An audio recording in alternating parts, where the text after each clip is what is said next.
বানাতে চলেছি গোবিন্দভোগ চালের পায়েস। তো গোবিন্দভোগ চালের পায়েস বানাতে গেলে আমার যে উপকরণগুলো লাগবে সেগুলো হচ্ছে, এখানে আছে 200 গ্রাম গোবিন্দভোগ চাল, এখানে আছে কাজু বাদাম, আমি কাজু বাদামটাকে কেটে টুকরো করে নিয়েছি, এখানে আছে কিশমিশ, আমি এটাকে ভিজিয়ে রেখেছি, এখানে আছে বাতাসা 200 গ্রাম বাতাসা, সেটাকেও আমি জলে ভিজিয়ে রেখেছি, লাল বাতাসা, আর এখানে আছে আমার 2.5 লিটার দুধ, আর আছে আমুলের পাউডার দুধ আছে 2 প্যাকেট, আর আছে আমার ঘি, আর যেটা লাগবে হচ্ছে লবণ। তো আমি আজকে এই রেসিপিটা বানাচ্ছি, যদি আপনাদের ভালো লেগে থাকে তো নিশ্চয়ই বাড়িতে এটা ট্রাই করে দেখুন। আর এটা যে কোনো অনুষ্ঠানে, যেমন পুজো, অন্নপ্রাশন, জন্মদিন, এরকম অনুষ্ঠানে বা কিছু খেতে ইচ্ছে করলো তো এটা ট্রাই করে দেখতেই পারেন। যদি আমার রেসিপিটা ভালো লেগে থাকে তাহলে আমার চ্যানেলকে লাইক করবেন, সাবস্ক্রাইব করবেন, আর পাশে থাকা বেল আইকনটা ক্লিক করে দেবেন। তো এভাবেই আমার চ্যানেলের সাথে থাকুন, পাশে থাকুন। Thank you. তো আমি এখানে গ্যাসটা জ্বালিয়ে দিয়েছি, দুধটা বসিয়ে দিয়েছি। দুধটা গরম হতে হতে আমি চালের মধ্যে ঘিটা মাখিয়ে নেব। আমার খুব বেশি ঘি লাগবে না, দেখুন একদমই অল্প, হাফ টিস্পুন ঘি চালের সাথে মাখিয়ে নেব। চালটা আমি বেছে নিয়েছিলাম,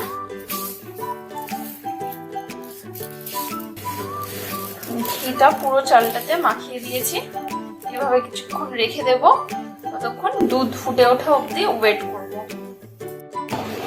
এই যে এই দুধটা না বারবার সর পড়ে যাচ্ছে, দুধটা এই সরটাকে বারবার দুধের সাথে মিশিয়ে দেবো, আর আশেপাশে যতগুলো চাল দুধে সর পড়ে যায় এটাও মেশাতে থাকবো।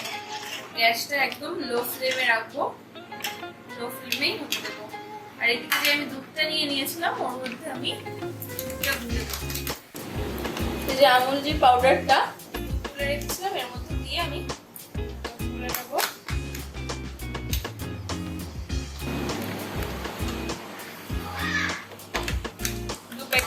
দিলাম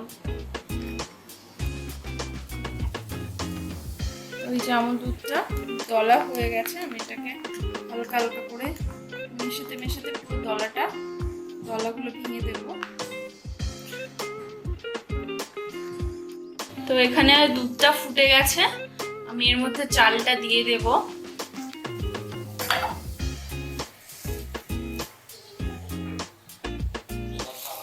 আমি ছড়িয়ে দেব, একবারে পুরো চালটা দেব না, একটু একটু করে দেব আর নাড়বো, নাহলে লেগে যেতে পারে,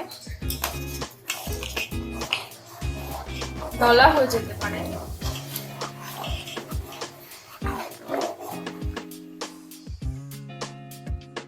যেটা দিয়েছিলাম সেটা গলেই গেছে।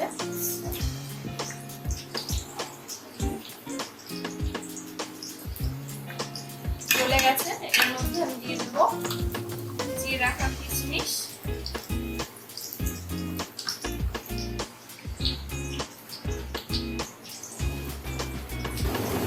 দিয়ে দেবো কুচিয়ে রাখা কাজু,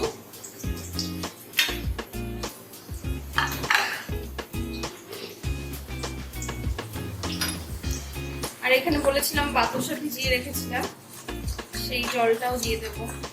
এখানে আমি মিষ্টি চিনির বদলে বাতাসা দিচ্ছি, যেহেতু কালারও হবে আর ফ্লেভারটাও ভালো আসবে।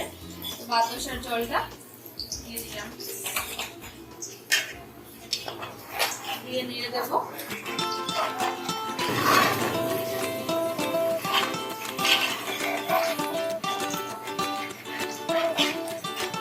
এইভাবেও লো ফ্লেমে কিছুক্ষণ রেখে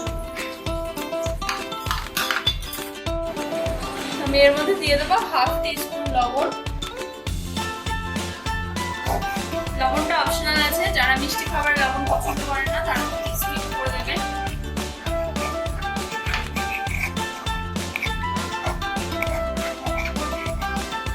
এর মধ্যে দিয়ে দেবো আমি ফুটো করে রাখা এলাচ,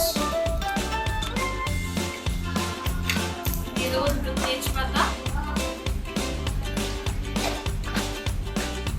মিষ্টিটা একটু একবার আপনারা চেক করে দেখবেন।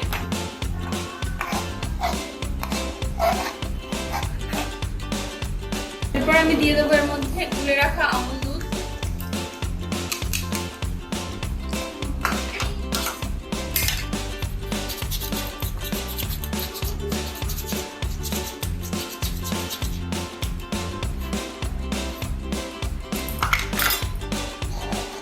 দিয়ে 5 মিনিট থাকবে।